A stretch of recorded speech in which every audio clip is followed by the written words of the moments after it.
In this video, we're going to talk about the BendPak 2-post lift. This is the 10,000 pound version, the XPR-10S. My dad and I installed this lift. We did it ourselves. The installation and operation manual was pretty decent, but there were several different things that just didn't make sense. In this video, I want to talk about the difficulties I had installing the BendPak 2-post lift and what we did to fix it. The first issue we had was orienting these fittings and the hoses on the bottom sides of the hydraulic cylinders. It doesn't really tell you which way they go. And so inside the post, it's just not obvious when you look at it. So I'm going to show you what we ended up doing.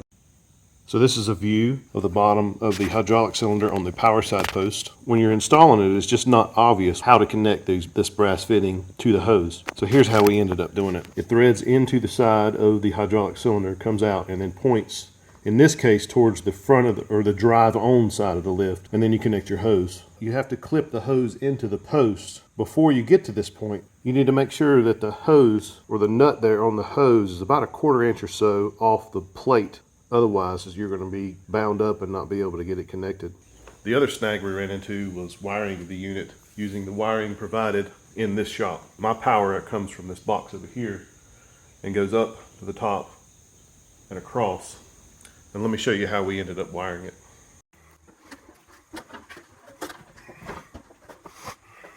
So as you can see, my power comes from this box up and across. And instead of going all the way back down to the power unit and then using their provided wire and coming back up to the micro switch, we just spliced one leg of our 220 power into the micro switch and then sent that back down to the head unit. So we have one leg ties into the black wire, into the red wire here, and goes straight down to the unit. One side of our 220 volts goes straight to the power unit. The other side of our 220, this black wire here, goes into this red wire, down into the micro switch, and back up through the white wire, and then down to the head unit. We'll go back down and I'll show you how that's wired.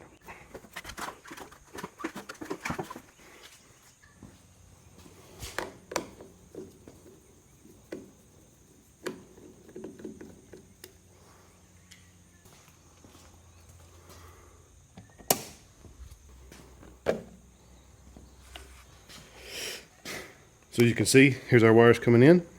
Ground, 2 hots. Ground is green, 1 hot is red, the other hot is black. This saved us from taking our power from here all the way up, across, down to our head unit, and then back up through this wire to the micro switch. This just made more sense.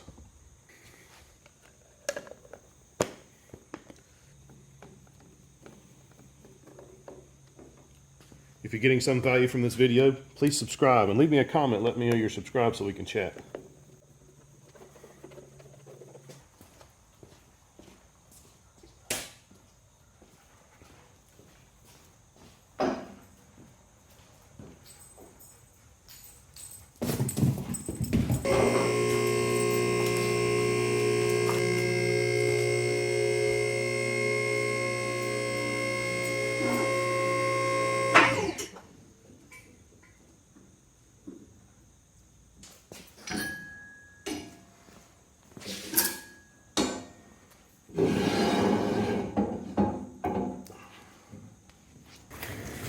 Another issue we ran into was getting these level, and as you can see, they're not perfectly level, but before we started, one of them was almost underneath the other. The instruction manual tells you to fix this using cable tightness, so we adjusted and adjusted and adjusted on these cables and just never could get it just right. I found another video on YouTube that suggested swapping the arms, so we actually swapped the arms, and that brought us much closer. So hopefully you won't struggle like I did trying to get your arms parallel. The fourth issue we had was when raising and lowering a lift, it wanted to bounce, almost like it was just didn't know whether to go or not. It doesn't mention this in the instruction manual, but you need to bleed hydraulic cylinders. I'll show you where those bleed screws are. There's your bleed screw on top of the hydraulic cylinder. It's an Allen wrench. I don't remember what size, So what you want to do is go ahead and raise your lift up a couple feet off the ground. Come up here and loosen this screw until air starts bubbling out. When the air turns into hydraulic fluid seeping out, then you want to go ahead and tighten it back up when all your air is out. And that'll fix that jerkiness as the lift is raising and lowering. And in talking about the hydraulic hoses, we chose this port, but I think you can use any of the ports around this head. And so here's our hydraulic hose. Goes up, connects there. Let's give you an idea of how it all goes together. And you can see the little clips I was talking about there that hold the hose in.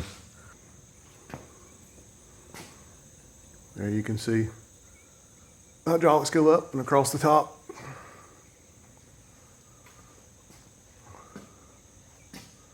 And then back down.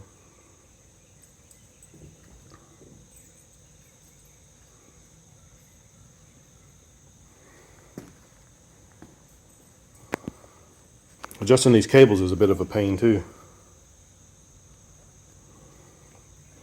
I ended up just adjusting them about the same on both sides.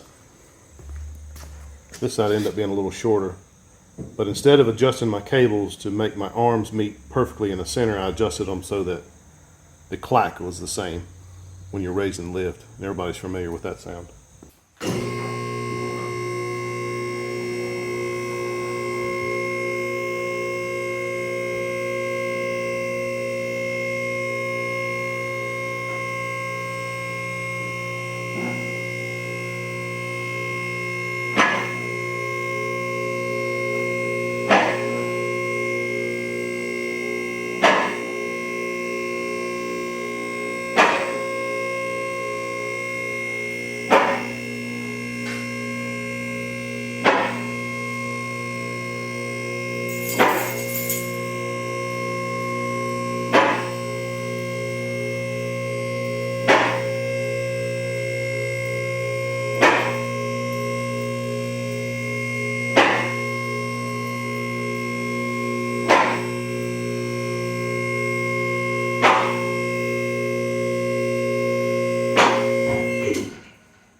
If any of you were wondering about the height this lift will go, this is full height. This is on the top block.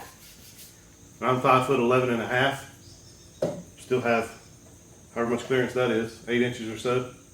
If you enjoyed this video, please subscribe to my channel for more videos like this. And leave me a comment down below. Let me know that you subscribe so we can chat.